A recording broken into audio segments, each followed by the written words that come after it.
Okay, so the first thing we're going to do is create the background for this simple animation.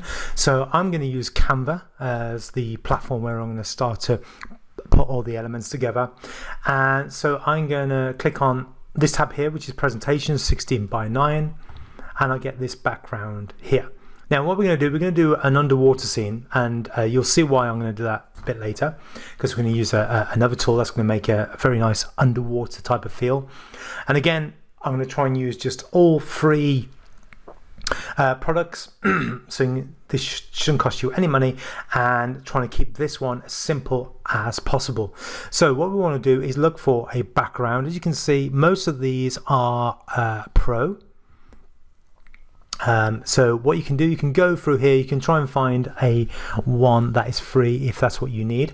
But I basically found this one in Pixabay, and I'm going to use this background here. So we're just going to download that, and then we're going to import it here like this. Just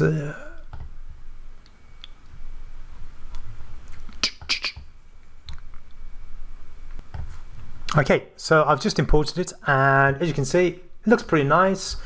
Yeah, so we could simply just leave it like this, and that would be absolutely fine. You know, we could put little elements on here, but what we want to do is try and get like this sort of underwater type of feel. I'm going to show you how to that. So if you come to a website called Leapix, Leapix, and we can get started here, and this basically gives this sort of animated movement type of feel. I'm sort of guessing it's using AI to do this, so you basically just sort of sign up and join.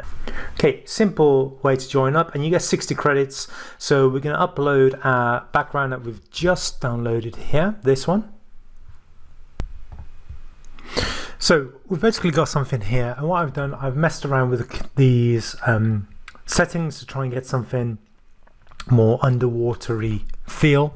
This is fine for now. I mean, maybe, you know, I could play around with it even more and really get it, but I think this is okay. I'm probably going to go more the circle. I think that feels slightly more of an underwater movement. So what I'm going to do is download this now, export it,